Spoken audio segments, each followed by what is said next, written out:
Part 3 of this video was actually recorded spontaneously. I had just received my very first iPhone and I wanted to test out the camera on it. Up until this point, I've been using my Canon Vixia camcorder, which I bought purposely for my videos. But I've been quite disappointed with the quality of it, and I really wasn't sure if it was something that I was doing, if it was the camera. I don't know enough about technology to know if it was me or not. So I decided to set up my new iPhone, test out the camera lens, test out the microphone, and I just kind of set it up and rambled on from there. I have since realized that the height at which I was setting my camera was way too high, forcing me to zoom in on my artwork, and I think that's what was causing a lot of the quality reduction. So moving forward, I have adjusted that, and we will see if that makes a difference, whether I'm using my iPhone or my camcorder. So I hope you guys enjoy the last part to this video and listen to me ramble on about micromanaging and the little control freak in me. I think my goal is really to, with mixed media, is to let go of the micromanaging, which is really hard to do when you're used to setting high expectations for yourself. Unrealistic expectations, really.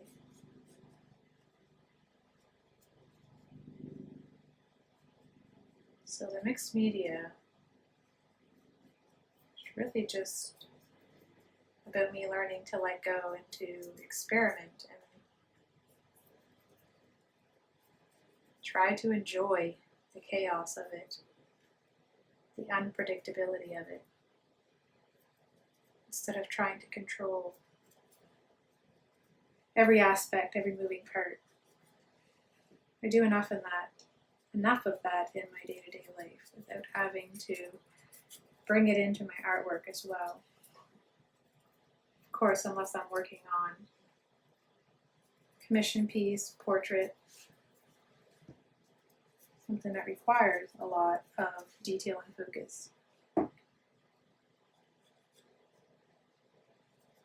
I guess what I'm trying to say is with the mixed media, there really is no right or wrong. You're just experimenting, and sometimes you come up with a masterpiece, and sometimes it looks like a hot mess, but you learned a whole bunch of new techniques to try in your next paint with intention.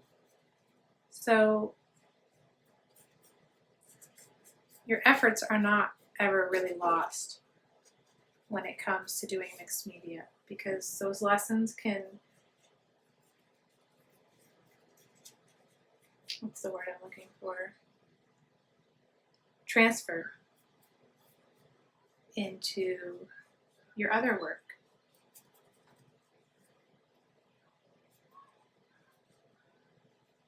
Kind of like journaling. When you're journaling, you're not writing a book. You're not writing with the intention that anybody's going to read it. You're not concerned about grammar or punctuation or your vocabulary. You're just really expressing yourself. You're trying to get out the pent-up emotions or frustrations or express moments of joy or disappointment. So you kind of want to approach mixed media and the inspiration journals with that same mentality.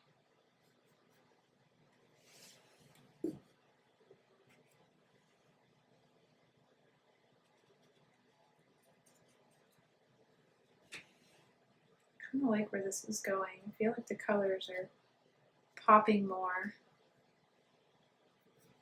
And I'm totally preaching to the choir here by saying let go and experiment, because every time I dip my paintbrush, I go, do I want to do it? Do I want to do it? I don't know if I want to do it. I'd be lying if I said that I didn't have moments of being afraid to mess it up. But luckily, if you record yourself, You don't have to worry about forgetting that step, the extra step you wanted to take, or the one you wanted, hoped or wish you had stopped at. You can go back and look at it again.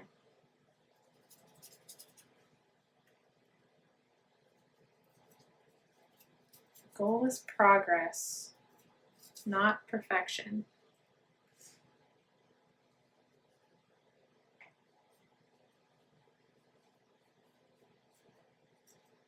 It wouldn't really be art therapy if you left all stressed out, now would it?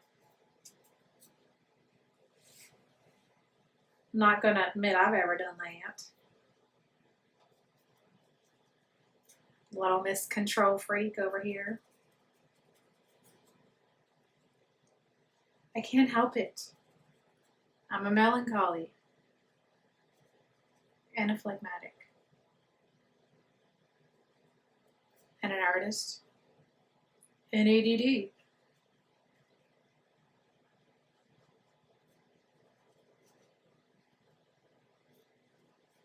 Mindfulness can go a long way, guys.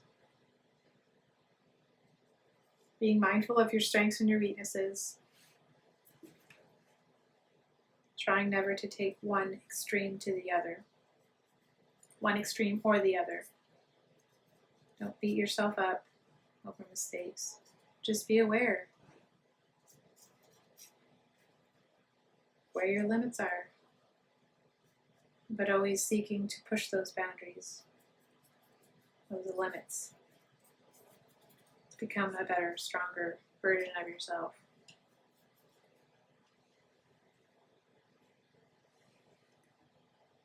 Trust me, it's much more enjoyable when you push yourself out of that comfort zone than when you're forced to.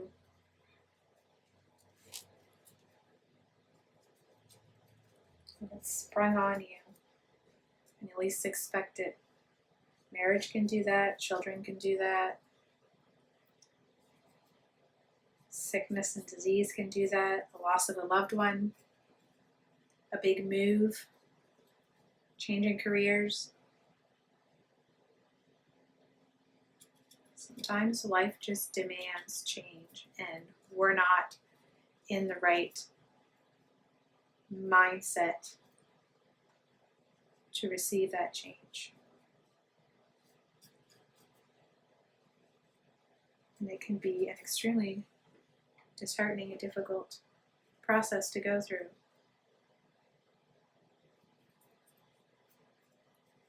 So practice now while you can, before you're forced into it.